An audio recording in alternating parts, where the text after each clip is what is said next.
লিল্লাহি তাকবীর। হাত নামান, হাত নামান। দরকার হলে এই কোরআনের বিজয়ের জন্য আমরা জীবন দেব, বাতিলের কাছে মাথা নত করব না। জোরে কোন কথা ঠিক কি না? কেউ যদি মাহফিলকে বন্ধ করতে আসে আমরা সেইটাও কখনো গ্রাহ্য করব না। শত কষ্টের ভিতরে হলেও আমরা আল্লাহর কোরআনের বিজয় চাই, ঠিক কিনা বলেন? যারা কোরআনের বিজয় চায় তারা খুব শান্তিতে আছে, মোটামুটি একটু কষ্টই আছে। একবার মুসা আলাইহিস সালাম তুর পর্বতে গিয়ে দাঁড়িয়ে আছেন, অনেক সময় ধরে দাঁড়িয়ে আছেন, আল্লাহ কথা বলতেছেন না। মুসা আলাইহিস সালাম একটু বিরক্তি ভাব। এক সময় আল্লাহ তাআলা কথা শুরু করলেন। প্রথম কথাই হচ্ছে আল্লাহ বলতেছেন, মুসা তুমি কেমন আছো? মুসা আলাইহিস সালাম বললেন আলহামদুলিল্লাহ। আল্লাহ বলেন, মুসা এই মুহূর্তে তুমি ভালো নাই, কারণ আমি একটু দেরি করে তোমার সঙ্গে কথা শুরু করলাম, আর ফেরাউন তো তোমাকে খুব জ্বালাজালি করতেছে। তুমি বেকায়দায় থাকার পরেও আলহামদুলিল্লাহ বললে। মুসা বলতেছে, আল্লাহ আলহামদুলিল্লাহ বলা ছাড়া কোনো উপায়। আল্লাহ রাসূলও বলেছেন আলহামদুলিল্লাহ আলা কুল্লি হাল, তুমি যে অবস্থায় থাকো না কেন আল্লাহর শুকরিয়া করতেই হবে। বিশেষ করে আমরা এই মুহূর্তে এমন একটা জায়গায় বসে আছি যে জায়গাকে বলা হয়েছে রিয়াজুল জান্নাহ। বিশ্বাস করেন আপনারা? আল্লাহ রাসূল বলেছেন দুনিয়াতে জান্নাতের টুকরা হলো দুইটা। এক নম্বর জান্নাতের টুকরা হলো রাসূলের মেম্বার থেকে মসজিদে নববীতে রাসূলের রওজা মোবারক পর্যন্ত যে জায়গাটা আছে ওটাকে বলা হয় রিয়াজুল জান্নাহ। ওই জায়গায় আগে যাদের জোর ছিল, খুব শরীরে শক্তি ছিল, তারা ওখানে একটু 2 রাকাত নামাজ পড়ার চান্স পেত। এই বছর আমি ওমরা করতে গিয়ে দেখলাম আর ওই শক্তি দিয়ে কাম হচ্ছে না, এখন অনলাইনে আবেদন করে কাম করা লাগতেছে। ওই রিয়াজুল জান্নার মধ্যে দাঁড়ানোর জন্য মানুষ পাগল হয়ে যায়, বিশ্বাস করে যে আল্লাহর কাছে যা দোয়া করব আল্লাহ কবুল করবেন। রাসূল বলেছেন যেখানে কোরআন হাদিসের আলোচনা হয়, আল্লাহর জিকির, নবীর দরুদ হয়, ওইটাও হলো রিয়াজুল জান্নাহ। বলেন সুবহানাল্লাহ। আপনারা বলেন তো এখানে আপনাদের বসার জন্য কোনো আবেদন করা লাগছে? কোনো ঠেলা ঠেলে আছে? মাশাআল্লাহ। তো রিয়াজুল জান্নার মধ্যে আল্লাহ আমাদেরকে কবুল করলেন। এই মুহূর্তের জন্য আমরা আলহামদুলিল্লাহ বলা ছাড়া কোনো উপায়, শুধু আলহামদুলিল্লাহ না বলে আল্লাহর উচ্ছ্বসিত প্রশংসা করব। সকলে আমার সঙ্গে বলবেন রব্বানা লাকাল হামদ হামদান কাসীরান তাইয়িবান মুবারাকান ফিহি। আমরা সে আল্লাহর প্রশংসা করলাম যার প্রশংসা করলে তার কোনোই লাভ নেই। আপনারা বক্তার প্রশংসা করলে বক্তার দাওয়াত বেশি হবে, লাভ কিন্তু আপনাদের কিছুই নাই, সব লাভ বক্তার। আপনার নেতার প্রশংসা করেন, আপনার কোনোই লাভ হবে না, নেতা সামনে ইলেকশনে ভোট বেশি পাবে, ঠিক কিনা বলেন? ডাক্তারের প্রশংসা করেন, রুগী বেড়ে যাবে, আপনাদের কোনোই লাভ হবে না, লাভ হবে ডাক্তারের। কিন্তু এই মুহূর্তে যে আল্লাহর প্রশংসা করলেন, এখানে আল্লাহর কোনোই লাভ নেই, আল্লাহর কোনোই লাভ নাই। লাভ কার? আমাদের লাভ। আল্লাহ এত খুশি হয়ে গেছে, তামলাউল মিজান, রাসূল বলেছেন মিজানের পাল্লাটা আল্লাহর নেকি দিয়ে পরিপূর্ণ করে দেবে। এই জন্যে আমরা আল্লাহর প্রশংসা কম করব না বেশি করব? লাইন শাকারতুম লাযীদান্নাকুম। আল্লাহ কোরআনে বলেছে যে আমার শুকরিয়া বেশি বেশি করে আমি আল্লাহ তার নিয়ামত বাড়ায় দিই। এই নিয়ামত মানে কি? নিয়ামত মানে আল্লাহর সন্তুষ্টি। আল্লাহকে খুশি করতে গেলে একটাই বাক্য যথেষ্ট, তার নাম হলো আলহামদুলিল্লাহ। আমাদের প্রশংসা করতেই হবে, যেরকম ঠিক কিনা? করতেই হবে। একজন আমাকে বললেন, হুজুর আপনি কেমন আছেন? এ কথাটা কিন্তু বলছে, এটাই হলো সৌজন্যবোধ। তো মুসা আলাইহিস সালাম বলতেছে, আল্লাহ আপনি কেমন আছেন? আমরা কেউ কি জানি আল্লাহ কেমন আছে? এটা জানি? জানা দরকার। আমরা যে কোরআনের আলোচনা আমরা শুনবো, যে তাফসির শুনবো আজকে বেশি লম্বা কোনো বিষয় না, সূরা আসর একটা ছোট্ট সূরা থেকে আপনাদের তাফসির করা হবে। আল্লাহ রাসূল এই যে কোরআনের জন্যে দীর্ঘ 23 বছর যে কষ্ট করেছেন, এই কষ্টের ভিতরেই কিন্তু আল্লাহ তাআলা বলেছেন সামিনা, শুনতে হবে, ও তাআনা, গ্রহণ করার জন্যে। মানে কোরআন খালি শুনলে হবে না, এইটাকে গ্রহণ করে মানা লাগবে। এ কথা কার? আল্লাহ। তো আজকে যেই কথাগুলো আমরা বলবো, বক্তারা বলতেছে, শ্রোতারা সেই অনুযায়ী চলতেছে না, যার কারণে আল্লাহ খুব একটা ভালো নাই। মুসা যেই বলল আল্লাহ আপনি কেমন আছেন, তখন আল্লাহ উত্তরে বললেন আমি আল্লাহ কেমন আছি যদি জানবার চাও, ইজহাব ইলা ফেরাউন, ফেরাউনের কাছে যাও। কার কাছে যাও? তাহলে বুঝতে পারবে যে আল্লাহ কেমন আছে।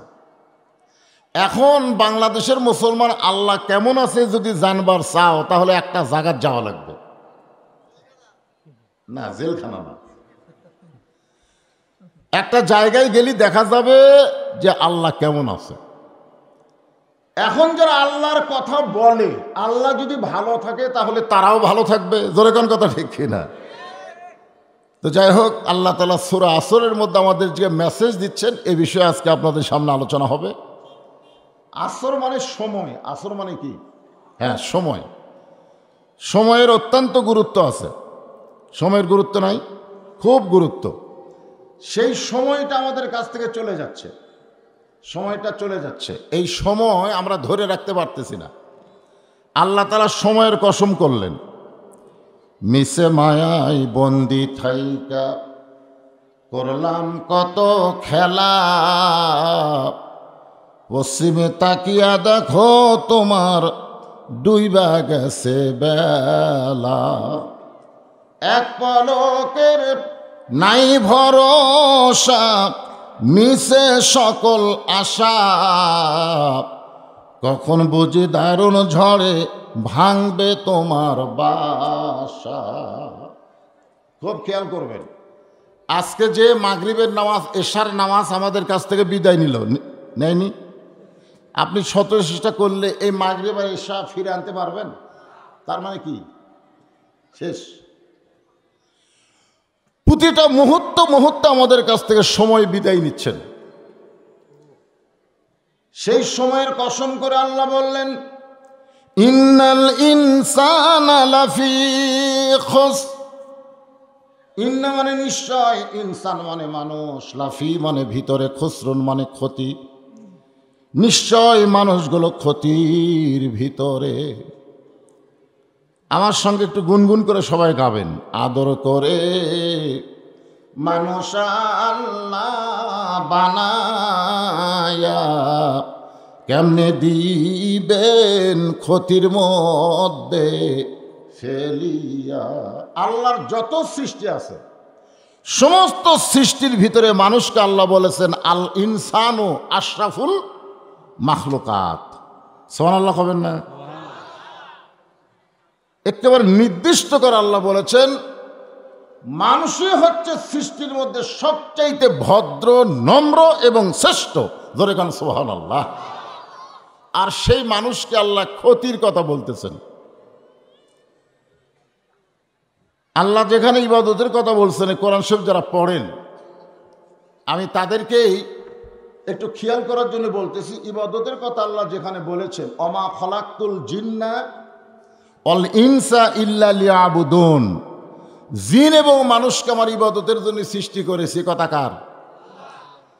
যেখানে আল্লাহ ইবাদতের কথা বললেন, সেখানে জিন এবং ইনসানকে একত্র করলেন। আর যেখানে ক্ষতির কথা বললেন, সেখানে আল্লাহ জিনকে মাইনাস করে দিলেন। এখানে আল্লাহর বলা দরকার ছিল ইন্নাল জিন্না ওয়াল ইনসানা লাফি খুসর, নিশ্চয় জিন এবং মানুষ ক্ষতির ভিতরে। কিন্তু আল্লাহ জিনকে বাদ দিয়ে শুধু মানুষকে ক্ষতির মধ্যে বললেন। কারণ কি? মানুষ সম্পর্কে আল্লাহ তাআলা চারটা শপথ করে বললেন, ওয়াত্তিন ওয়াজ্জাইতুন ওয়াতুরি সিনিন ওয়াহাজাল বালাদিল আমিন। এখানে কয়টা শপথ খেয়াল করছেন? অতীন, অজাইতুন, অতুর সিনিন, ওয়াহাজাল বালাদিল আমিন। তারপর আল্লাহ কি বলতেছেন? লাকাদ খলাকনাল ইনসানা ফি আহসানি তাকবীর। মানুষকে আল্লাহ তাআলা সর্ব উত্তম আকৃতি দিয়ে সৃষ্টি করেছে। জান্নাতের জন্য না জাহান্নামের জন্য? কথা কয় না। আমাদের আদি পিতা আদম আলাইহিস সালামকে আল্লাহ তাআলা তৈরি করার পরে কোথায় রাখছিলেন? তার মানে বোঝা গেল আমাদের বাবার বাড়ি কোথায়? সবাই বলা লাগবে, আমাদের আদি বাবার বাড়ি কোথায়? কিন্তু জান্নাতে প্রবেশ করার পরে আল্লাহ তাআলা একটা হুকুম দিলেন, ওয়ালা তাকরাবা হাযিস শাজারা ফাতাকুনা মিনাজ জালিমিন। আসলে জান্নাতের মধ্যে কোনো হুকুম আছে? কিন্তু আদমকে আল্লাহ হুকুম কেন দিলেন? আল্লাহ কোরআনে বলেছেন, ফাদখুলি ফি ইবাদি ওয়াদখুলি জান্নাতি। আমার জান্নাতের মধ্যে যদি থাকবার চাও তাহলে তোমার শর্ত হলো আল্লাহর আবেদ হতে হবে, আল্লাহর গোলাম হতে হবে। গোলামি না করে, ইবাদত না করে কেউ জান্নাতে ঢুকতে পারবে? আপনারা বলেন তো, আদমকে যে আল্লাহ জান্নাতে রাখছিলেন ইবাদত করার আগে না পরে? হ্যাঁ, বোঝা লাগবে, আগে না পরে। এই জন্য জান্নাতের মধ্যে একটা ইবাদত, হুকুম মানে ইবাদত, আল্লাহর হুকুম। কিন্তু এই হুকুমটা তারা মানতে পারেনি। ওই গাছের ফল খাইছে। ওই গাছের ফল খাওয়ার পরে সমস্যা কি জানেন? পেশাব পায়খানা। জরিকন কি? পেশাব পায়খানা। এখন জান্নাতের মধ্যে পেশাবখানা পায়খানা নাই, কিন্তু ওই ফল খালি যে পেশাব পায়খানা হবে। আল্লাহ এখন কি করবে? জান্নাতের কোন জায়গায় হাওয়া আর আদমকে পেশাব করার পায়খানা করার জায়গা দিবে? এই জন্যে পেশাব পায়খানা না থাকার কারণে আল্লাহ বললেন, যা, এমন একটা জায়গায় তোদেরকে পাঠাবো, ওটা হলো পেশাব পায়খানার জায়গা। বর্তমানে দুনিয়া কিসের জায়গা? পেশাব পায়খানা। আপনারা বলেন তো, পায়খানার মধ্যে কি আপনি বেশি সময় থাকতে চান? চান? কেন চান না? এটা একটা থাকার জায়গা হলো। যারা প্রকৃত মুসলমান হবে তাদের কাছে দুনিয়াটা পেশাব পায়খানার মতো হবে। তারা বেশিক্ষণ থাকা পছন্দ করবে না। জোরে কোন কথা ঠিক কিনা? কিন্তু আল্লাহর হুকুম, এই কারণেই তারা দুনিয়াতে আছে। আল্লাহ বললেন, ইল্লাল্লাযীনা আমানু ওয়া আমিলুস সালিহাতি ওয়া তাওয়াসাউ বিল হক ওয়া তাওয়াসাউ বিস সবর। এখানে চারটা বিষয় বলা হয়েছে। এই চারটা বিষয় যার ভিতরে থাকবে আল্লাহ বলেছেন সে ক্ষতির মধ্যে পড়বে না। এক নম্বর হলো ঈমান। ধরে কোন এক নম্বর কি? সবাই বলতে হবে, এক নম্বর কি? ঈমান। ঈমান যদি না থাকে, যত আমল করেন একটা আমল আল্লাহর দরবারে কবুল হবে না। এই দুনিয়াতে তিনজন ভালো মানুষ ছিল। এক নম্বর ভালো মানুষ হলো নবীর চাচা আবু তালেব। এত ভালো মানুষ ছিল, কিন্তু বেঈমান হওয়ার কারণে আল্লাহ তারে জাহান্নাম দিবে। আপনারা বলেন তো, আবু তালেব মানুষটা ভালো ছিল না খারাপ ছিল? কিন্তু কি ছিল না? ঈমান ছিল না। আজকে বাংলাদেশের অধিকাংশ মুসলমানের ঈমান নাই। আচ্ছা, একটা মুসলমান যদি কোনো সময় বলে যে আওয়ামী লীগ ক্ষমতাতে আছে, যদি কোনো সময় বলে যে বর্তমান আওয়ামী লীগ সরকার ক্ষমতায় আছে, এ কথা বলা আল্লাহর ক্ষমতার বিষয়ে শিরক করা। কারণ সূরা মুলকের মধ্যে আল্লাহ তাআলা বলে দিয়েছেন, অহু আলা কুল্লি শাইইন কদির। প্রত্যেকটা বিষয়ের উপরে একমাত্র ক্ষমতাকার। তাহলে এখন ক্ষমতায় কে আছে? আরো জোরে বলেন। যদি কেউ বলে অমুক দল ক্ষমতায় আছে, তাহলে বুঝবেন আল্লাহর ক্ষমতার ব্যাপারে ও মুশরিক হয়ে গেল, ওর ঈমান শেষ। নতুন করে আবার কলমা পড়তে হবে। এই জন্য এক নম্বর হলো ঈমান। সাহাবেরা জিজ্ঞাসা করলেন, ইয়া রাসূলুল্লাহ, ঈমান সম্পর্কে আমরা জানতে চাই, ঈমানের গুরুত্ব কম না বেশি? এই জন্য ঈমান সম্পর্কে আমরা একটু জানবার চাই। আল্লাহ রাসূল বললেন, ইকরার বিল লিসান, জবানে বলতে হবে লা ইলাহা ইল্লাল্লাহ। শুধু জবানে বললে হবে না, তাসদিক বিল জানান, ওইটা কলিজার মধ্যে জায়গা দেওয়া লাগবে। কলিজার মধ্যে যারা ইমানকে জায়গা দিবে তাদের কাছে জীবনের চাইতে ইমানের গুরুত্ব বেশি হবে। আপনারা অন্তর থেকে বলেন, বর্তমানে বাংলাদেশের মানুষের জীবনের গুরুত্ব বেশি না ইমানের গুরুত্ব বেশি? জীবনের গুরুত্ব বেশি। হ্যাঁ হ্যাঁ, আসলে আমি যতই চেষ্টা করি আমি কিন্তু আমার জীবন বাঁচাবার পারবো না, কিন্তু আমি একটু চেষ্টা করলে, দেখে শুনে চললে, বললে, খাইলে আমার ইমানকে আমি রক্ষা করতে পারবো। আমার ইমানকে আমি রক্ষা করতে পারবো, বাঁচাতে পারবো, কিন্তু জীবন বাঁচান যাবে। আল্লাযী খালাকাল মাউতা ওয়াল হায়াতা লিয়াবলুয়াকুম আইয়ুকুম আহসানু আমালান ওয়া হুয়াল আজিজুল গফুর। তাসদিক বিল জিনান, যখন কলিজার মধ্যে ঈমান, ওই মানুষটার চরিত্র কেমন হবে? দরকার হলে আল্লাহর জন্য জীবন দিবে, কিন্তু বাতিলের সঙ্গে আপোষ করবে। বর্তমানে আমরা কার সঙ্গে আপোষ করছি? হ্যাঁ, দরকার হলে আল্লাহর জন্য কি দিবে? কথা কয় না। আপনারা যারা এখানে বসে আছেন, আল্লাহর জন্য জীবন দিবার পারবেন? পারবেন? মরা তো লাগবেই, মরা লাগবেই, কিন্তু আমরা মরবো কার জন্যে? ইন্না সলাতি ওয়া নুসুকি ওয়া মাহইয়ায়া ওয়া মামাতি লিল্লাহি রাব্বিল আলামিন। এরপরে রাসূল বললেন আমল বিল আরকান। আমি যে ইমানদার, এটা আমাকে আমলের মাধ্যমে, কিসের মাধ্যমে? আমলের মাধ্যমে প্রকাশ করতে হবে। আমরা যত আমল করতেছি তার মধ্যে 1 নম্বর আমলের নাম কি? ইমানকে রক্ষা করার জন্যে 1 নম্বর আমলের নাম হলো নামাজ। 1 নম্বর আমলের নাম কি? জোরে করে, 1 নম্বর আমলের নাম কি? বর্তমান প্রধানমন্ত্রী 564টা মসজিদ বানায় দিচ্ছে, কিসের জন্যে? বর্তমান প্রধানমন্ত্রী ইচ্ছা করলে প্রত্যেকটা থানাতে একটা করে সিনেমা হল বানাবার পারতো কি পারতো না? কিন্তু সিনেমা হল না বানায় মসজিদ বানায় দিয়া তিনি কি বুঝাইলেন? তিনি ভালোর পক্ষে না খারাপের পক্ষে? এই সত্য কথা বলা লাগবে।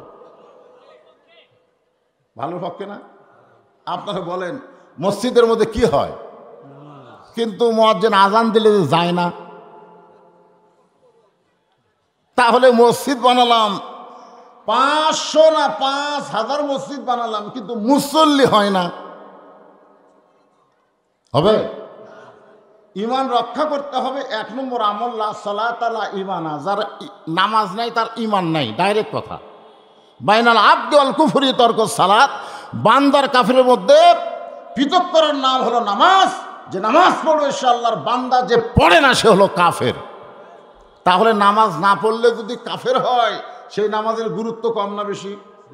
তো সরকার মসজিদ বানানোর গুরুত্ব দিল, নামাজ আদায়ের গুরুত্ব দিল না। তার মানে কি বোঝা গেল?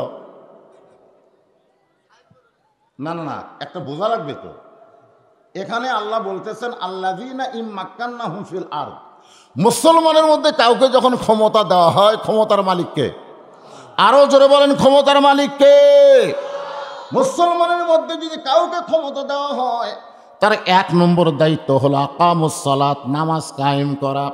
মসজিদ বানানোর সঙ্গে সঙ্গে যে প্রধানমন্ত্রী নামাজ কায়েমের আইন করত, আজান দেওয়ার পরে মসজিদের বাইরে যারা বের হবে, ঘোরাঘুরি করবে, বেড়াবে, রাস্তায় গুলতানি মারবে, তাদের পাশায় মসজিদের কাছে একটা ঘর থাকবে, তার নাম হলো রিমান্ডের ঘর। ধরে কোন কিসের ঘর? ওই ঘরের মধ্যে পুলিশ নিয়ে যাবে, বলবে কে মুয়াজ্জিন আজান দিলে তুই বাড়া কেন? তোর পরিচয় দে, আগে তোর পরিচয় দে, তুই কি মুসলমান না হিন্দু? যদি বলে আমি মুসলমান, তো তুই আজান দিল মুয়াজ্জিন, তুই মসজিদের বাহিরে কেন? ওই ঘরের মধ্যে নিয়ে যায়, পাছার কাপড় খুলে যদি 10টা করে বাড়ি মারে। বর্তমান পুলিশের দরকার হলো বাহিরে ঘোরা যুবকদেরকে শাস্তি দেওয়া, আর আজকে পুলিশেরা এই সমস্ত জালেমদেরকে শাস্তি না দে আলেমদেরকে গ্রেফতার করার চেষ্টা করতেছে। তো এখন কথা ঠিক কিনা? আজকে শোনেন, এখানে 1 নম্বর বলা হয়েছে ইমান। ইমানকে রক্ষা করতে গেলে আমাদের 1 নম্বর আমল হচ্ছে নামাজ। ধরে বলেন নাম কি? এই নামাজ আমাদেরকে আদায় করতেই হবে। যদি যুবকেরা নামাজ পড়ে, যেই যুবকেরা আমি দেখলাম এই রাস্তার মধ্যে ঘুরতেছে, এই যুবকেরা যদি নামাজ পড়ে, আল্লাহ বলেছেন ইন্নাস সালাতা তানহানিল ফাহশাই ওয়াল মুনকার, একমাত্র নামাজই পারে মানুষকে যাবতীয় খারাপি থেকে, অশ্লীলতা থেকে বাঁচায়া দিতে। তাহলে আমাদের যুবকদেরকে ভালো রাখতে গেলে এই নামাজের আইনটা চালু করার দরকার আছে না নাই? দরকার আছে না নাই? আজকে সরকার বাল্য বিয়া বন্ধ করতেছে, মাদক মুক্ত যুবক গঠন করতে চায়। এগুলো একটাও আইন লাগবে না যদি নামাজের আইন পাশ করে। ধরে করার কথা ঠিক কিনা? তাহলে 1 নম্বর আমলের নাম কি? নামাজ।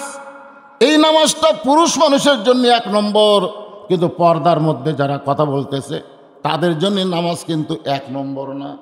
তাদের জন্য 1 নম্বর আমল হলো পর্দা। জোরে কোন কি? আচ্ছা, মেয়ে মানুষ যদি জোরে কথা বলে আর সেই কথা যদি আমরা শুনবার পাই, তাহলে কি পর্দা ঠিক থাকে না খেলাফ হয়? জোরে বলেন, খেলাফ হয় না? মেয়েরা যে গল্প করতেছে এ পাশে দিচ্ছেন, একটু 100 গজ দূরে দেওয়া দরকার। কারণ ট্রাকের পিছনে, গাড়ির পিছনে লেখা থাকে, ট্রাকের পাশে দেখেননি 100 গজ দূরে থাকেন, 50 গজ দূরে থাকে, নিরাপদ দূরত্ব বজায় রাখুন। ট্রাকের চাইতো নারীরা হলো আরো মারাত্মক। ধরে কোন কথা ঠিক কিনা? কঠিন মারাত্মক। এদেরকে এত কাছে রাখা ঠিক হয়নি, একটু দূরে রাখা দরকার ছিল। যা করে করুক, কিন্তু এখানে গল্প করে আমাদের কানের মধ্যে পড়ে মারে। নারীদের জন্য 1 নম্বর নেক আমলের নাম হলো পর্দা। এই পর্দাটা কেমন, ছোট্ট একটা দৃষ্টান্ত দিচ্ছে, আপনারা মনোযোগ দিয়ে শুনবেন।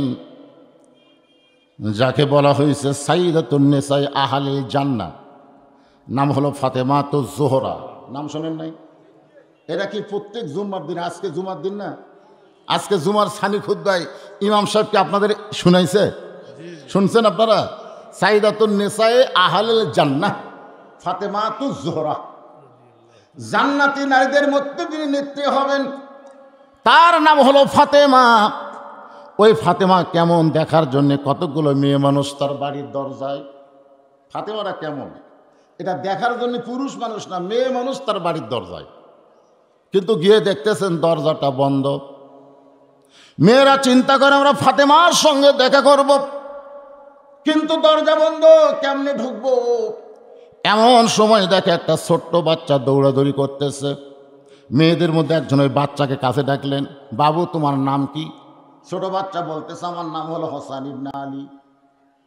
যে বলছে বাবু তোমার নাম কি? বলে আমার নাম হলো হোসাইন ইবনে আলী। আপনারা বলেন তো হোসাইন ইবনে আলী মানে কার সন্তান? আলীর বেটা। ফাতেমার কে? আমার ভাই বলতেছে আলীর সন্তান। আসলে এরকম বলাটা স্বাভাবিক। আমি 91 সালে যখন বিয়ে করলাম, কোন সালে? তখন কাজী সাহেব আমারে কইল আপনার বাপের নাম কি? আমি বাবার নাম কইলাম, আমার বিয়ে হয়ে গেল, বিয়ে কমপ্লিট। বাড়িতে আসার পর আমার মা বলতেছে বিয়ে কিভাবে হলো?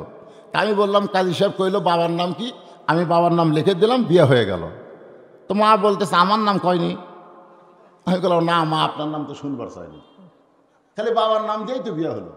মা তখন ঘরের মধ্যে গেল, আমার মনে আছে, ঘরের মধ্যে গিয়ে সেই কান্দন। আমি বললাম মা কান্দ, এই তোর বাপ তোর জন্য কি করছে রে? যা করছে আমি। আর বিয়ের সময় তোর বাপের নাম দিয়ে বিয়ে হয়, আমার নাম থাকে না। এই জুলুমের আইন আমি মানি না। আমার মাকে বেশি দিন সময় লাগেনি। বর্তমান সরকার যখন ক্ষমতাতে আসলো, তখন আমার জামাই আমার মেয়ে বিয়ে করলো।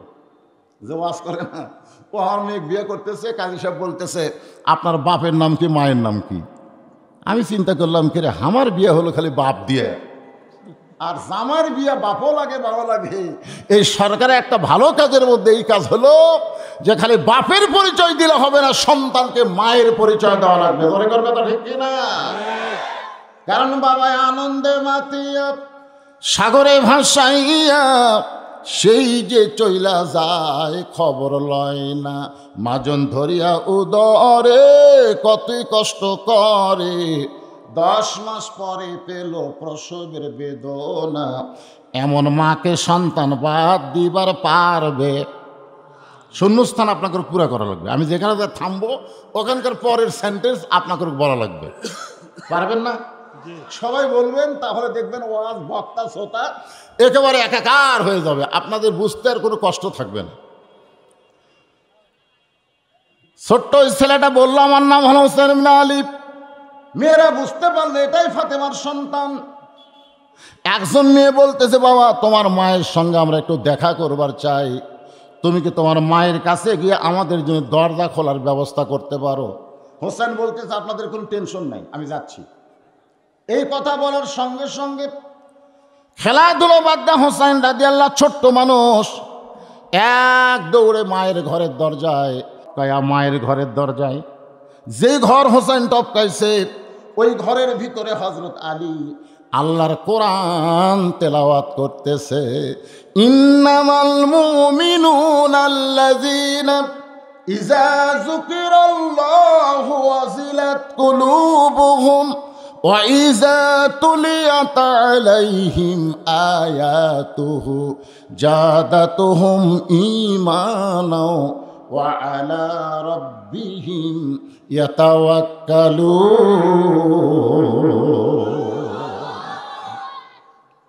যে ঘর টপকায়া মায়ের ঘরের দরজায়, ওই ঘরের মধ্যে কোরআন পড়তে দেখে হযরত আলী আল্লাহর কোরআন তেলাওয়াত করতেছে।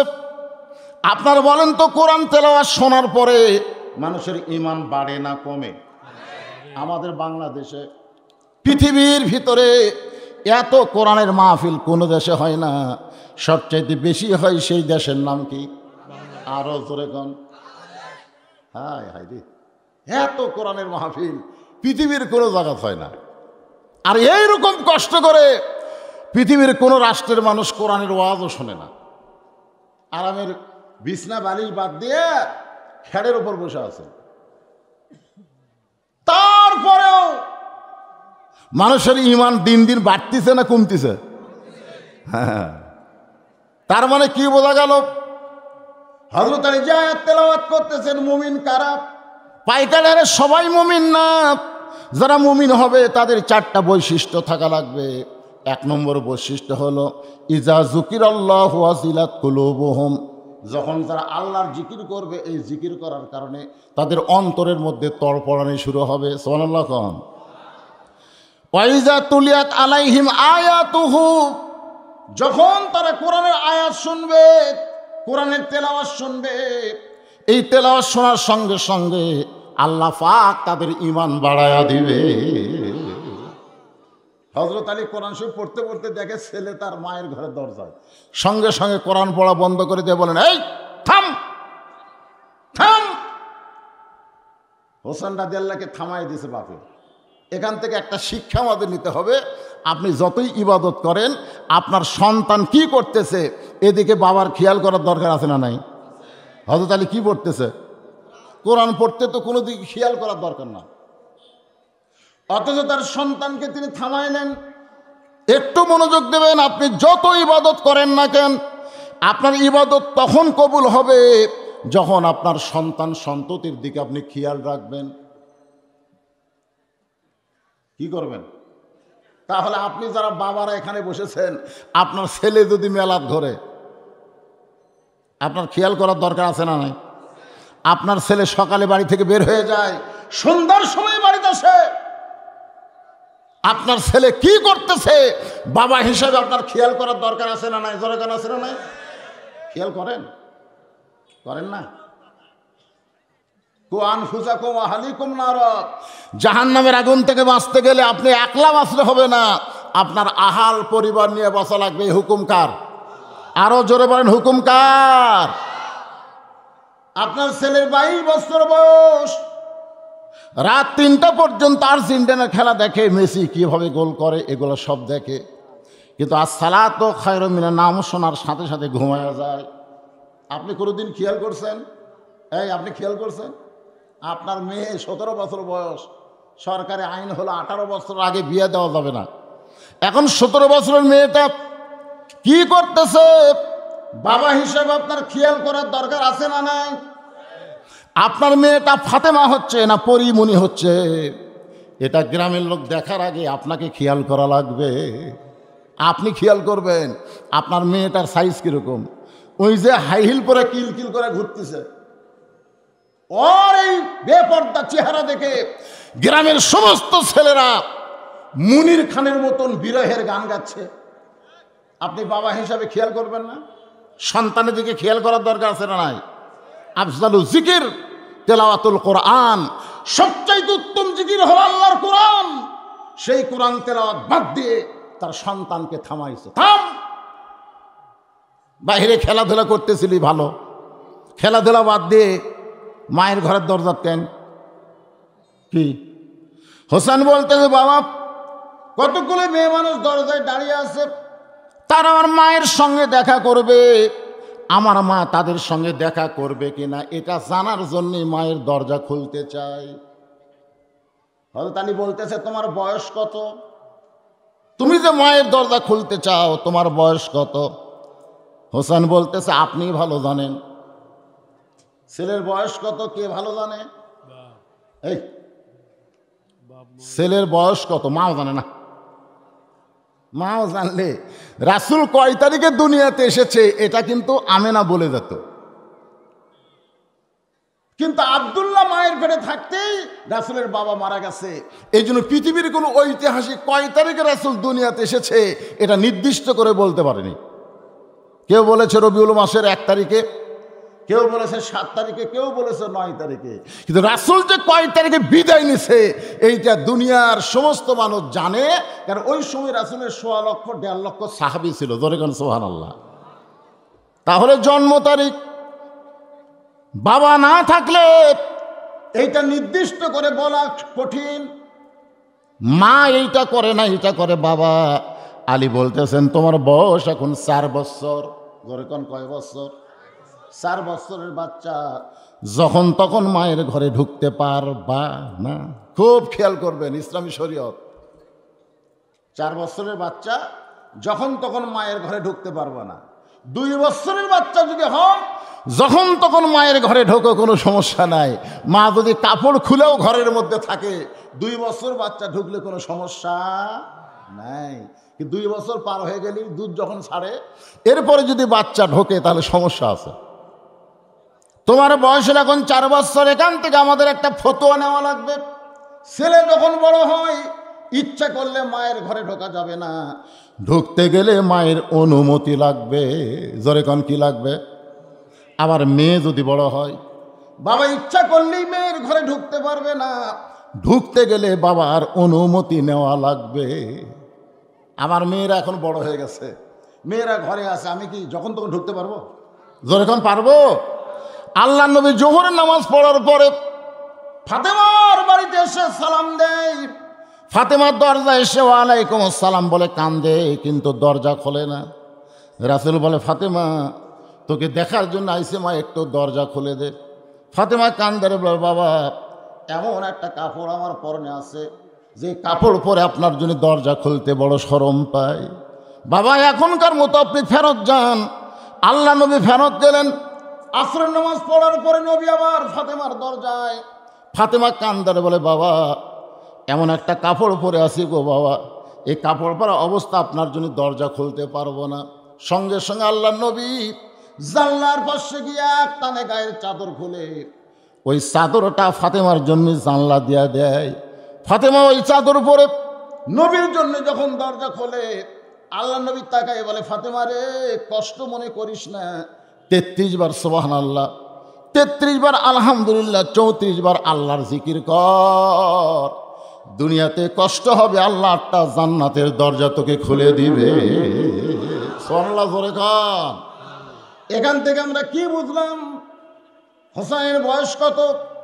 4 বছর। হযরত আলী বললেন তুই যখন তখন মায়ের ঘরে ঢুকতে পারবি না। মায়ের ঘরে ঢুকবার গেলে মেয়েদের জন্য নয়, আগে তোর অনুমতি লাগবে। সুবহানাল্লাহ। বড় আয়, আয় আমার কাছে আয়। ছোট্ট হোসেনকে হযরত আলী কাছে ডাকলেন। কাছে ডাকার পরে এইভাবে আমার দিকে তাকান, এইভাবে যে কোরআন হযরত আলী পড়তেছে ওই কোরআনটা হোসেনকে দিবার চাইলেন, ধর ধর। হোসেন বলতেছে দেন। সুবহানাল্লাহ না কেন? 4 বছরের বাচ্চাকে বাপ বলতেছে ধর, বাচ্চা বলতেছে দেন।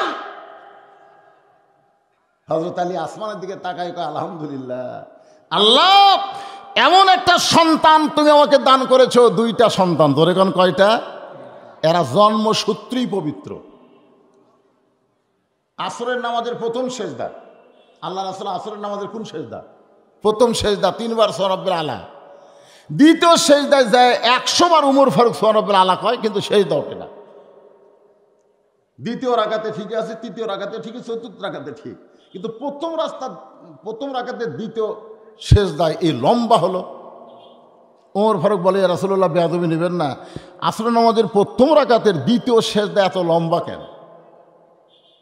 রাসূল বললেন, আমি যখন সেজদাত গেলাম এমন সময় দুইজন পবিত্র আমার কাঁধের উপরে চলল।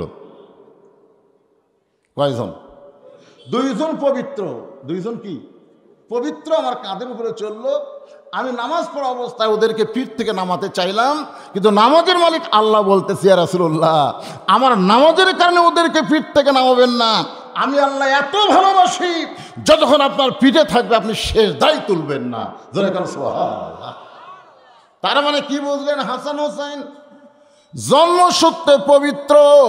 যেই মাত্র বাবা বলছে ধর, সঙ্গে সঙ্গে বলতেছে দেন। তার মানে মায়ে শিখাইছে সবসময় পবিত্র অবস্থায় থাকা লাগবে। প্রথম শিক্ষাটা সন্তান পায় কার কাছে? আরো জোরে বলেন না কেন, কার কাছে? আর এখনকার মায়েরা কি করতেছে? কানলে মোবাইল চালু করে দেয়, ভাত খাবার না চাইলে মোবাইলের গেম দেখে দেখে ভাত খেলে। জোরে কোন কথা ঠিক কিনা? এখনকার মায়েরা ছোট বাচ্চাকে মাদ্রাসায় না পাঠায় প্রাইমারিতে পাঠাইতেছে। প্রাইমারিতে গেলে নাকি উপবৃত্তি পাবে, আর মাদ্রাসায় গেলে কিছুই পাবে না। এখন প্রাইমারিতে কমলমতি শিশু বাচ্চা, একটা বেগুনা মাসুম যার কোনো পাপ করার বয়স হয় নাই, ওই বয়সে গিয়ে তাকে পাপের বই হাতত দিছে। পাপের বই, ধরে কোন কিসের বই? পাপের বই মানে সত্যি কথা না মিথ্যা কথা? মিথ্যা কথা। আইরে আইটিয়ে নায়ে ভরা দিয়ে নালে গেল বোয়াল মাসে, তাই না দেখা ভদর নাচে। আসলে এটা কেউ বাদী না হলো, আওয়ামী লীগ বাদী হওয়া লাগতো। একটা নৌকা লিয়া কি একটা বেহাল অবস্থা। আইরে আইটিয়ে নায়ে ভরা দিয়ে নালে গেল বোয়াল মাসে। বোয়াল মাছ যদি নৌকা লিয়া যায়, এটা দাঁড়াবি কাতরে। এরপরে ওই মাসুম বাচ্চার হাতে আর একটা শিক্ষা দিচ্ছে, আকদম বাগডুম ঘোড়াডুম সাজে, ঢাক ঢোলক ঝাঁঝর বাজে, বাজতে বাজতে চললো ঢুলি। আপনার বলেন তো এর মধ্যে একটা কথা সত্যি আছে? আমার এই কোমলমতি মাসুম বাচ্চাকে প্রথম যে বইটা দিলাম এটা হলো মিথ্যার বই, আর মিথ্যার বই ওই হেফজ করে, ওই কি ভালো হবে? আমি দেখছি পিঠের উপরে ব্যাগ, প্রাইমারি ক্লাস 2 এর ছাত্র পিঠের উপরে স্কুলের ব্যাগ, ওই খাড়া হয়ে মারতেছে। এই যন্ত্র একদিক ব্যাগে করে খাড়া হয়ে মারতেছে।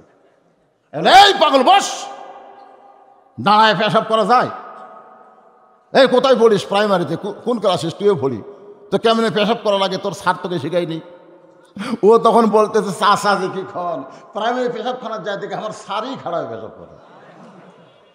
তাহলে যে শিক্ষার মধ্যে শিক্ষক পর্যন্ত দাঁড়ায় পেশাব করে, আপনার মাসুম বাচ্চাকে সেই শিক্ষা দিবেন আর ছেলে ভালো হবে, এইটা কখনো কল্পনা করা যাবে না। কারণ শিক্ষাটা দরকার ভাই, আর এই শিক্ষাটা ছোট অবস্থায় দেওয়া লাগবে।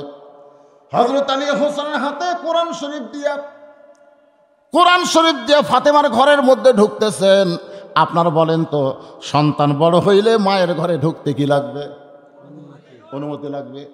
মেয়ে যদি বড় হয়, বাবা মেয়ের ঘরে ঢুকতে কি লাগবে? কিন্তু স্বামী বইয়ের ঘরে ঢুকতে কোনো অনুমতি যখন তখন যায় না। মাশাআল্লাহ, যখন তখন কি সুন্দর করেছে, ঢোকা যায়। দলিল কি? এই দলিল আছে না নাই? দলিল হলো হুন্না লিবাসুল লাকুম ওয়া আনতুম লিবাসুল লাহুন্না। আল্লাহু আকবার, আল্লাহু আকবার। নবী আমার ঘরের মধ্যে বসে আছেন। নবী, এ মায়েরা মনোযোগ দিয়ে শোনেন, আল্লাহ নবী রে ঘরের মধ্যে বসে আছে। এমন সময় 6 লক্ষ হাদিসের হাফেজা মা আয়েশা রাদিয়াল্লাহু তাআলা আনহা, আমাদের মা, জোরে কোন সুবহানাল্লাহ, ঘরের মধ্যে ঢুকছে, সঙ্গে সঙ্গে নবী উঠলেন, উঠে দরজা জানলা বন্ধ করে দিলেন। মা আয়েশা থরথর করে কাঁপতেছে। আল্লাহ রাসূল বলে, কাঁপো কেন? বলে, কাঁপার কারণ হলো আপনার জুতার পরশে আল্লাহর আরশ ধন্য হয়ে গেছে। যদি কোনো বেয়াদবি হয় এই জন্য দেহ কাঁপতেছে। আল্লাহ রাসূল বলে, আয়েশা, একজন নবীর জুতার পরশে আল্লাহর আরশ ধরেছে, একজন নবী। আয়েশা বলে, হুজুর আপনি তো সেই নবী। রাসূল বলে, যতক্ষণ দরজা খোলা ছিল ততক্ষণ নবী ছিলাম। কিন্তু দরজা জানলা বন্ধ হলে কিসের নবীরা? আমি হলাম স্বামী, তুমি আমার বউ। এই বলে নবী আস্তে করে হাত বাড়ায় দিলেন। মা আয়েশা দৌড়ে নবীর বুকের মধ্যে ঢুকে বলতেছে, আল্লাহ, আমার নবী শুধু বিশ্ব নবী না, আমার নবী হলেন পৃথিবীর 1 নম্বর স্বামী। সাল্লাল্লাহু আলাইহি ওয়াসাল্লাম। এ কথা বলার সাথে সাথে আল্লাহ রাসূল এই ডান হাতটা আয়েশার পিঠের উপর একটা চাপ দিছে, চাপ। এর নাম হলো মহব্বতের চাপ। ধরে কোন কিসের চাপ? এই ডান হাতটা একটু চাপ দিছে। সঙ্গে সঙ্গে আল্লাহ বলে, জিবরাইল আর দেরি করিস না, লৌহে মাহফুজ থেকে কোরআনের আয়াত নিয়ে নবীর কাছে যা। জিবরাইল বলে, আল্লাহ, একবার 2 বার না, নবীর কাছে সর্বসাকুল্যে জিবরাইল আইছে 24,000 বার। ধরে কোন কয়বার? এইভাবে তো কোনোদিন বলেন না। আল্লাহ বলে, জিবরাইল, আমার নবী ঘরের মধ্যে যে আমল করতেছে, যে আমল করতেছে, এই আমলে আমি আল্লাহর আরশ পর্যন্ত খুশি হয়ে গেছে। আপনারা বলেন তো ওই সময় নবী ঘরের মধ্যে কি করতেছে? নামাজ পড়তেছে, কোরআন শরীফ পড়তেছে, জিকির করতেছে। কাক চাপে ধরছে? বোক চাপে ধরলে কার আরশ খুশি আছে? হ্যাঁ, চাপে ধরছেন কোন দিন? যারা বিয়ে করেনি তারা কই ধরছে। কাক ধরছে? একটু মনোযোগ দিয়ে শুনবেন। ফেরেশতা জিবরাইল এসে ঘরের বাহির থেকে নবীরে সালাম দেয়, আসসালামু আলাইকা রাসূলুল্লাহ। সঙ্গে সঙ্গে নবী চমকে ওঠে। আয়েশা বলতেছে, রাসূল, আপনি আমাকে বুকের মধ্যে নিয়ে আদর করতে গিয়ে চমকে উঠলেন কেন? নবী বলতেছে, জিবরাইল। বাহিরে জিবরাইল, যেই বলছে জিবরাইল বাহিরের, সঙ্গে সঙ্গে আয়েশা বলতেছে, এটা কি একটা টাইম হলো? বুকের মধ্যে নিয়ে যখন আদর করতেছেন তখন জিবরাইল আসলো। আমার যে শরম লাগতেছে। রাসূল বলে, আয়েশা রে, স্বামী স্ত্রী যখন মহব্বত করে একমাত্র আল্লাহ ছাড়া পৃথিবীর কেউ দেখতে পায় না। সুবহানাল্লাহ না গান? মারাত্মক কথা। স্বামী স্ত্রী যখন মহব্বত করে একমাত্র আল্লাহ ছাড়া পৃথিবীর কেউ দেখতে পায় না। কেন পায় না? আমরা যখন বউয়ের সাথে মহব্বত করি তখন দরজা জানলা খুলে থই। এমনকি 2 বছরের বাচ্চা যদি কাছে থাকে তাকে আমরা দাদির কাছে পাঠিয়ে দিই। জোরে কোন কথা ঠিক কিনা? আমার জন্ম দেওয়া সন্তান, আমার হালাল বউকে আদর করব, তাও নিজের সন্তানকে আমরা ঘরত থুই না। আমরা স্বামীরা এমনভাবে বউরে মহব্বত করি। আর কতগুলা পাগলারা এই 14ই ফেব্রুয়ারি ভ্যালেন্টাইন ডে মানে কাতি মাসে কুত্তে তোলা লাগছে। জোরে কোন কথা ঠিক কিনা? যেখানে সেখানে হায় হায় প্রেমের গতি বেড়ে গেছে। এইরকম কিছু যুবক যুবতী আছে না নাই? যেখানে সেখানে জোরে কোন কথা ঠিক কিনা?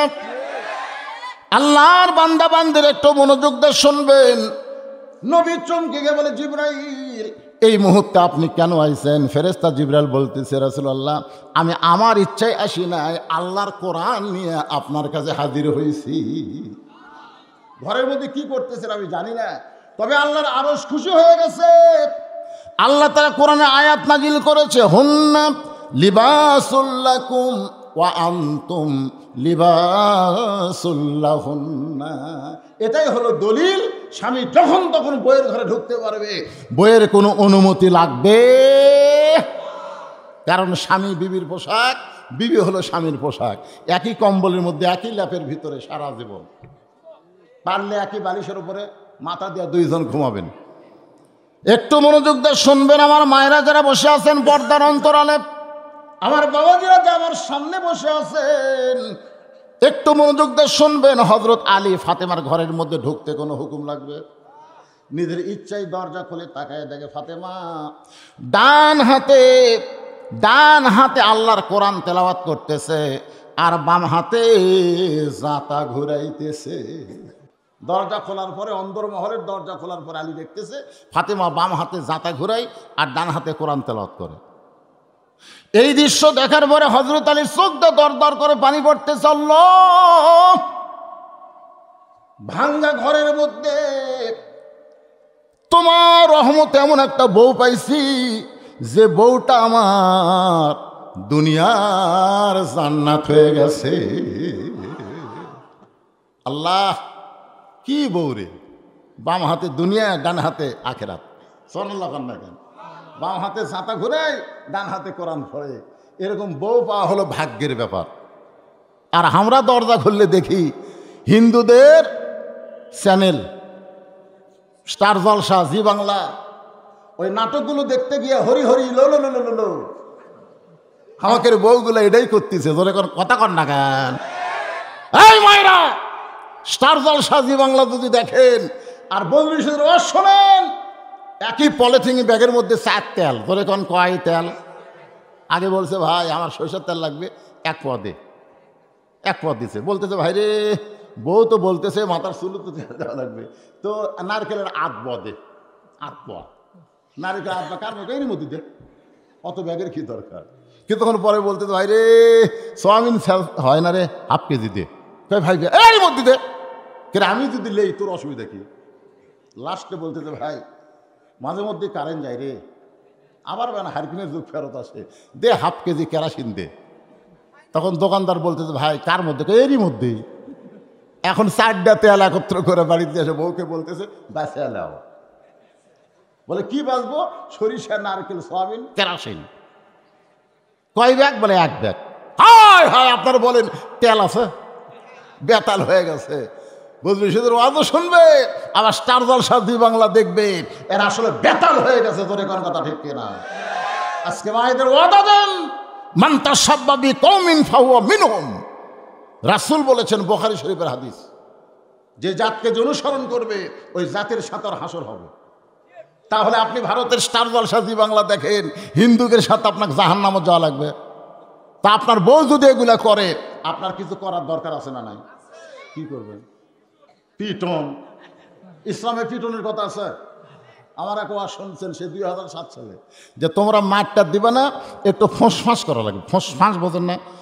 এই আর একবার যদি স্টার জলসা, জি বাংলা চালু দেখি, তোর টুটির উপরে পাও দেবো, 3 হাত জিব্বা বের করো। জিব্বা কি 3 হাত হবি?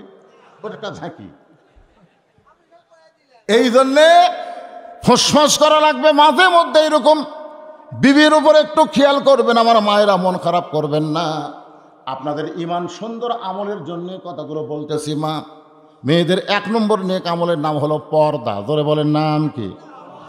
চোখে যদি পর্দা থাকে, তাহলে ভারতের চ্যানেলের দেবর ভেবের প্রেম কোনোদিন মেয়েরা দেখতে পারবে না। আমার মায়ের একটু মনোযোগ দা শোনেন। এখন হযরতের এই দৃশ্য দেখার পরে মনে মনে কথাগুলো বলছে, তারপরে জবান ফসকে বার হয়ে গেছে। জবান ফসকে আমার সঙ্গে সকলে পড়েন, রব্বানা আতিনা ফিদ দুনিয়া হাসানাতাও ওয়া ফিল আখিরাতি হাসানা ওয়া কিনা আযাবান্নার। এটা কিন্তু হযরত আলী বলবার চাইনি, বইয়ের এই দৃশ্য দেখে জবান ফসকে বার হয়ে গেছে। যেবার হয়েছে সঙ্গে সঙ্গে ফাতেমা জাতা ঘুরান বন্ধ করেছে, আবার কোরআন তেলাওয়াত বন্ধ। জাতা ঘুরানো বন্ধ, কোরআন তেলাওয়াত বন্ধ, সবগুলো বন্ধ করে এক দৌড়ে স্বামীর কাছে দরজায় এসে পায়ের বুড়া আঙ্গুলে ভর দিয়া স্বামীর কপালে একটা চুমা খায়। সুবহানাল্লাহ। আলী বলতেছেন, ফাতেমা আমি ঘরের দরজায়, আর তুমি জাতা ঘুরান বন্ধ, কোরআন তেলাওয়াত বন্ধ করে আমার চুমা দিলে কেন? ফাতেমা বলে, স্বামী আপনি কি জানেন না, স্বামী যখন বিবির কাছে আসবে তখন বিবির সমস্ত কাজ কাম হারাম হয়ে যাবে, একটা মাত্র কাজ করা লাগবে, সেটা হলো স্বামীকে আনন্দ দেওয়া। ধরে কোন কি দেওয়া? এ কথা কন না কেন? তো এখন আমার এই জাতা ঘুরানো চলবি না, কোরআন তেলাওয়াতও চলবি না, একমাত্র কাজ হলো আপনাকে আনন্দ দেওয়া। তাহলে স্বামী ঘরের মধ্যে আসলে বইয়ের কাম কি? কথা কয় না, কথা কয় না, আনন্দ তো দিচ্ছে না, এই জন্য তো কথা আসতেছে না। অনেক পুরুষ মানুষ কই বেড়াই ভালো রে, বাহিরেই ভালো রে, বাড়িতে গেলে খালি চিল্লি। ধরে কোন কথা ঠিক কেন? ওই বাড়ির যাওয়ার চায় না, কেবারে বাড়ি, এই বাড়িতে জাহান্নাম আছে, দরকার নেই। মানে এমন খারাপ ব্যবহার স্বামীর সঙ্গে করতেছে।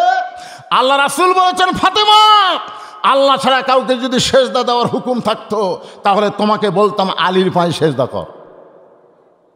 কিন্তু আল্লাহ ছাড়া অন্য কাউকে সেজদা দেওয়া যাবে না। এই কথার দ্বারা নবী বুঝাইলেন আল্লাহর পরে মেয়ে মানুষের কাছে 1 নম্বর দামি ওই মহান ব্যক্তি হলো তার স্বামী। এখন আপনারা খুশি হয়ে গেছেন? মেয়েদের মধ্য থেকে ওরা ওঁটমোট কামড়ায়। যে স্বামী কপালত চুমা দিবার চায়, কিন্তু মুখের যে বিড়ে খাওয়ার গন্ধ, এখন কপালত চুমা দিবার গেলে পেট খারাপ হইয়া যাবে। হুজুর, ফাতেমার সুন্নত আমরা আদায় করো, স্বামীর কপালে চুমা দিব, কিন্তু স্বামীর মুখের গন্ধ থাকা চলবে না। ঠিক কিনা? কথা কন না কেন? যারা বিড়ি খায় আপনার বলেন তো ঘর গন্ধায় না? ওই লোকের কাপড় গন্ধ হয় না? ওই যে বালুসর থাকে সেটা গন্ধ হয় কি হয় না? আর বউ কিভাবে থাকবে? খুব কষ্ট নিয়ে আসে। এখন মায়েরা খুশি হতে যাক রে, এবারে হুজুরে অ্যাঙ্গেলে ডোজ দিছে। ফাতেমা যখন স্বামীর কপালে চুমা দেয়, হযরত আলী বললেন, ফাতেমা জাতা ঘুরান না হয় বন্ধ করলে। তাই বলে কোরআন তেলাওয়াত। ফাতেমা বলতে, স্বামী গো, একমাত্র ফরজ ইবাদত বাদ দিয়া যত ইবাদত আছে, ওই ইবাদত স্বামী যদি চায় তাহলে বাদ দিয়া স্বামীকে মহব্বত করা লাগবে। যদি স্বামী ডাক দেয়, বউ যদি নফল নামাজের মধ্যে থাকে, স্বামী ডাকতেছে ফাতেমা, তখন নামাজের মধ্যে বলতে হবে কি কম গো। কিন্তু ফরজ নামাজ যখন শুরু করবে, তখন স্বামী ডাকলেও কথা বলা যাবে না, তবে গলা খাঁকড়ে দেওয়া লাগবে। স্বামী বুঝবে কথা না কয় যেন গলা খাঁকারে দিল, দেখি তো ভুলকি মারে কি করতেছে, ওরে বাবা নামাজ হতাছে। স্বামীর হুকুম ছাড়া কোনো বউ যুবক অবস্থায় রোজা রাখতেও পারবে না, নফল রোজা। ধরে কোন কি রোজা? কারণ শীতের রাত্রে এগুলা কষ্ট হয়, ঠান্ডা লাগে। দুপুরবেলা গোসল করার আগে স্বামী একটু ইচ্ছা করছে খেলা করবি, ধরে কোন ঠিক কিনা? একটু খেলাধুলা। সুবহানাল্লাহ কন রে ভাই। আজকে আমাদের অনেকের মাজা নাই, খাড়া হওয়ার পারে না, তারপরেও খেলবার চাই। খেলা এত সোজা না রে, খেলবার গেলে মাজাত বল থাকালে কথা কন না কেন? অনেক যুবকের বিয়ে করার পরে আর খেলাধুলা ঠিক মতো হচ্ছে না। আমি ওই সকল যুবকদেরকে বলবো, আমরা শুধু কোরআনের তাফসির করি না, তোমাদেরকে ওষুধও দিবার পারি। কারণ এখানে আল্লাহ বলেছেন, কোরআনে আল্লাহ বলেছেন, আনুনাজ্জিলু মিনাল কুরআনি মা হুয়া শিফাউ ওয়া রাহমাতুল লিল মুমিনিন। গোপনে আমার সাথে যোগাযোগ করো, খেলা হবি না মানে। সুবহানাল্লাহ খান। সব কিছু কোরআনে আছে না নাই? তাহলে একটা স্লোগান দেন, আমি যে বলবো সব সমস্যার সমাধান, আপনার বলবেন দিতে পারে আল কোরআন। সব সমস্যার সমাধান আল কোরআনের আলো। কোরআন হাদিস যেখানে, দুনিয়ার মুসলমান লিল্লাহে তাকবীর।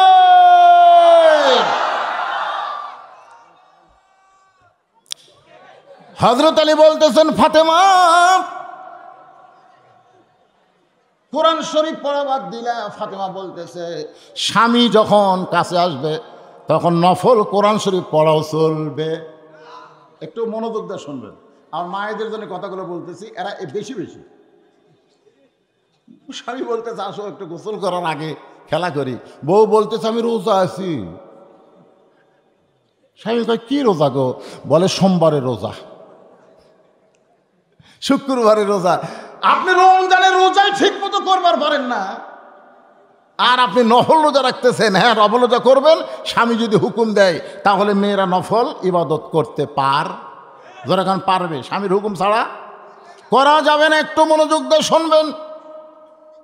আলী বলে, ফাতেমা তোমার কপালে একটা চুমা খাবো। রাসূল বলেছেন, কোন স্বামী যখন বিবির কপালে একটা চুমা দেয়, তার আমল নামায় আল্লাহ একটা ওমরা হজের সওয়াব দেয়। খুশি না বেজার? আমি শফি ভাইকে বললাম, ভাই হজ করছেন? ভাই এবছর জানুয়ারি মাসে ওমরা করছি। ওমরা করতে গিয়ে 1.5 লাখ টাকা খরচ হয়, কিন্তু বইয়ের কপালে একটা চুমা দিলে আল্লাহ একটা কবুল ওমরা হজের সওয়াব দেয়। আলীও ফাতেমার কপালে চুমা দিলেন। এর নাম হলো প্রতিশোধ। তুই আমারে দিবি আর আমি দেবো না? সুবহানাল্লাহ, সুবহানাল্লাহ। ফাতেমা বলে, স্বামী গো, কোরআন শরীফ তেলাওয়াত করতেছিলেন, কোরআন তেলাওয়াত বাদ দিয়া বইয়ের কথা মনে হলো নাকি? আপনি তো এই সময় ঘরের মধ্যে ঢোকেন না, আপনি কোরআন তেলাওয়াত করছেন। পুরুষ মানুষ কোরআন তেলাওয়াত করবে জোরে জোরে, আর নারীরা কোরআন তেলাওয়াত করবে আস্তে আস্তে। আস্তে আস্তে কোরআন তেলাওয়াত করা লাগবে। কোরআন শরীফও মেয়েরা জোরে পড়তে পারবে না। ঘরের মধ্যে কোরআন পড়তেছে, রাস্তাতে যাওয়ার সময় একটা পুরুষ মানে দাঁড়ায় শুনতেছে, গলা তো ভালোই রে, সেই গলা রে। মায়েদের জন্য বলতেছে, মা জোরে কোরআন তেলাওয়াত করা যাবে না, যদি যাইতো তাহলে পুরুষ মানুষ ফরজ নামাজ, বিশেষ করে মাগরিব এশা ফজরের নামাজ যদি বাড়িতে পড়ে, তারা কিন্তু জোরে কোরআন তেলাওয়াত করে। জোরে কোরআন, ঠিক কি না? কিন্তু মেয়েরা যত নামাজ পড়ে, কোনোদিন কি শুনছেন তারা জোরে কোরআন তেলাওয়াত করে? কোরআন তেলাওয়াত বাদ দেয়া ঘরের মধ্যে কেন? আলী বলে, ফাতেমা তোমার হোসাইন, যেই বলছে তোমার হোসেন, সঙ্গে সঙ্গে ফাতেমা চমকে বলে, আমার হোসেন আবার কি করলো? আলী বলে, ফাতেমা হোসেনের নামটা শুনে তুমি চমকে ওঠো কেন? ফাতেমা বলে, স্বামী গো, আল্লাহর নবী দুনিয়া থেকে বিদায় নিয়েছে কয়েকদিন আগে নবী বিদায় নিয়েছে। আমার বাবা বিদায়কালে বললেন, ফাতেমা আমি দুনিয়া থেকে বিদায় নেওয়ার 6 মাস পরে তোকেও আবার আমার কাছে আসতে হবে। মারে মা, এই 6টা মাস তুই একটা হাসান হোসেন দিয়ে খেয়াল রাখবে মা, এই 2টা সন্তান বড় এতিম হয়ে যাবে। নানা দুনিয়া থেকে বিদায় নেওয়ার পরে 6 মাস পর্যন্ত ফাতেমা জীবিত ছিল। যে হাসান হোসেন নানাকে খুঁজে না পাইয়ে যখন বাড়িতে আসতো, ফাতেমা তাকায় দেখতো 2টা সন্তানের চোখ রক্তের মতন লাল। 2জনকে বুকের মধ্যে নিয়ে বলে, বাবু তোমরা কি খাওয়া দাওয়া করবা না? হাসান হোসেন বলে, মা গোটা মদিনা খুঁজলাম মা, কিন্তু আমার নানাকে আমরা আর খুঁজে পাইলাম না। রাসূল বলে, ফাতেমা হাসান হোসেন যতদিন নানা নানা বলে কানবে, খবরদার আমার রওজার কথা বলতে পারবি না। এরা 2 ভাই যদি রওজার কাছে গিয়ে বলে, নানা ফাতেমা রে, আমি নবী আর ঘুমের মধ্যে থাকতে পারবো না, আমি হাসান হোসেনকে এত ভালোবাসি, ওদের ডাক শোনার পরে আমার ঘুম ভেঙে যাবে। এ কথাটা দ্বারা বোঝা গেল আমাদের নবী কিন্তু রওজার মধ্যে মরা না, মরা। এখন হেজাতি কিছু বক্তব্য আছে, হেজাতি, এই হেজাতিরা কয় নবী হামাকের মতোই মরে গেছে। কিছুদিন আগে ইউটিউবে দেখলাম এক বক্তা বলতেছে নবী পৌঁছে গেছে। নাউজুবিল্লাহ, জোরে খবর না? আমার সঙ্গে যুবকেরা তোমরা একটু বলো, মুরব্বীরা পারবেন না, যুবকেরা তোমরা একটু আমার সঙ্গে হো হো করে বলবা, ইসলামের আলো জ্বালায়া দিয়া নবী ঘুমায়া আসেন সোনার মদিনায়। আপনি যে দরুদ পড়েন না নবীর উপরে, এই দরুদগুলো মদিনায় নবীর কাছে জমা হয়। সুবহানাল্লাহ খান, এখান থেকে প্রমাণ হয়ে গেল যার কাছে জমা হয় সে কোনোদিন মৃত্যু না, সে হলেন হায়াতুন নবী। জোরে বলেন ঠিক কি না? আল্লাহ নবী বলে, ফাতেমা হাসান নিয়ে আমার কোনো টেনশন নাই রে। ফাতেমা দুনিয়া থেকে বিদায় নেওয়ার আগে আমার বড় টেনশন, হোসাইন বড় জেদি, ওর প্রতি একটু বেশি বেশি খেয়াল রাখবে মা। ফাতেমা বলে, স্বামী গো, আমার হোসাইন এমন কি করলো যেটা নালিশ দেওয়ার জন্য আপনি ঘরের মধ্যে ঢুকছেন? আলী বলে, ফাতেমা নালিশ দেওয়ার জন্য না, দরজায় কতগুলো মেয়ে মানুষ দাঁড়ায় আছে, তারা একটু তোমার সঙ্গে দেখা করবার চায়। তার শোনেন, তোমার সঙ্গে দেখা করবার চাই। এই খবর হোসাইন দিবারাই ছিল, কিন্তু ওর বয়স হয়েছে 4 বছর, এই জন্য অন্দর মহলে ঢুকতে দেই নাই।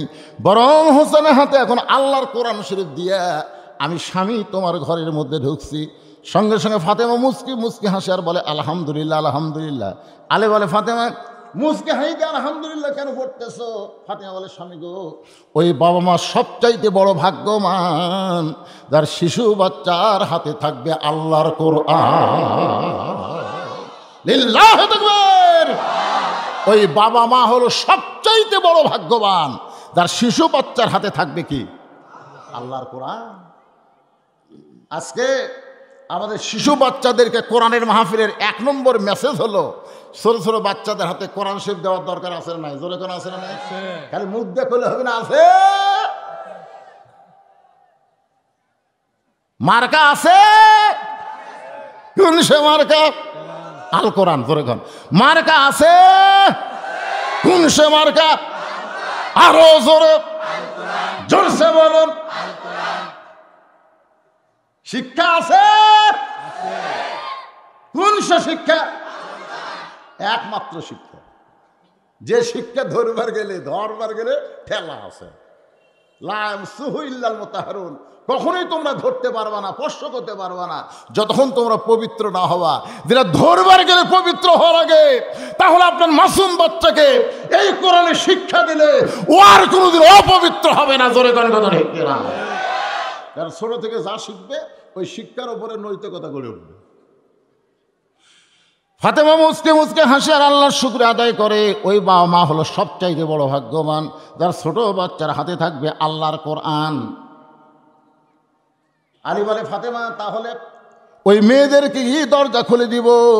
ওই মেয়েরা তোমার সঙ্গে দেখা করতে চাই, দরজার দাঁড়িয়ে আছে, আমি কি তাদের জন্য দরজা খুলে দিব? ফাতেমা মুচকে মুচকে হাসে আর বলে, আপনি এত বড় জ্ঞানী, আপনি এত বড় জ্ঞানী হয়ে এই কথাটা কেমনে বললেন? আলী বলে, ফাতেমা মেয়েরা তোমার সঙ্গে দেখা করবে আর দরজা খুলে দেওয়ার মধ্যে আপত্তি কোথায়? ফাতেমা বলে, স্বামী গো, মেয়েরা আমার সঙ্গে দেখা করবে, আমার কোনো আপত্তি নাই, কিন্তু আপনাকে কষ্ট করে পর্দার ব্যবস্থা করা লাগবে। কারণ পর্দার ব্যবস্থা করা হলো কার দায়িত্ব? কথা কয় না, কার দায়িত্ব? বইয়ের দায়িত্ব কিন্তু না। আমরা মেয়েদের পর্দা নাই, মেয়েদের পর্দা নাই, মেয়েদের পর্দা নাই মরদের জন্য। জোরে কথা কর না কেন? কতগুলা মরদ আছে বেপর্দা মেয়ে দেখলি, হারে এটা কার বউ রে, এটা কার মেয়ে রে? আল্লাহ বলেছে, কুল্লিল মুমিনিনা ইয়াগুদ্দু মিন আবসারিহিম। এই মুমিন, এই মুমিন পুরুষ মানুষ, তোমার নজর কোনো মেয়ের দিকে যাবে না, বইয়ের দিকে যাবে না, তোমার নজর থাকবে নিচের দিকে। জোরে কোন কথা ঠিক কিনা? একটা মেয়ে মানুষ আপনি খপ করে দেখলেন, দেখবার সামনে হঠাৎ দেখি নিচের দিকে নজর করলেন আর একবারও তাকালেন না। 3-4টা পুরুষ মানুষ মেয়ের দিকে তাকাই, মেয়ে বাড়ির যা বলবে আর বাড়াবো না রে। আর এক মেয়ে বলবে, কি হয়েছে? আমার ঢপ নাই। বলে, কেমনি বুঝলি? একবার দেখে আর দেখলো না রে, একবার দেখে আর দেখলো না, খামাকা সাজা গুজে রাস্তার যা লাভ কি? আমরা মরদ মরদ যদি নজর কন্ট্রোল করতে পারি, একটা বেপর্দা নারী রাস্তা থাকবে না। জোরে তোর কথা ঠিক কিনা? কিন্তু আমরা যে কুত্তের মতন দেখি, পড়ে না চোখের পলক কি তোমার রূপের ঝলক, দোহায় লাগে আঁচল দিয়া মুখটা ঢাকো। শোনেন, পর্দার যেখানে আয়াত আছে, আগে পুরুষের কথা আল্লাহ বলেছেন, রাসূলও বলেছেন, আর দায়ুসু লায়াদখুলুল জান লায়াদখুল। এখানে বড় আলেম বসে আছে, শুনে নেন ভাই। আফসোস করে বলতে স্যার, 1 মাস পরে আমি রিটায়ার করব। আলহামদুলিল্লাহ। কন আমি বললাম, বাইরে রিটায়ার করার পরে খবর কি? 40 লাখের মতন আসছি হুজুর। সুবহানাল্লাহ কন।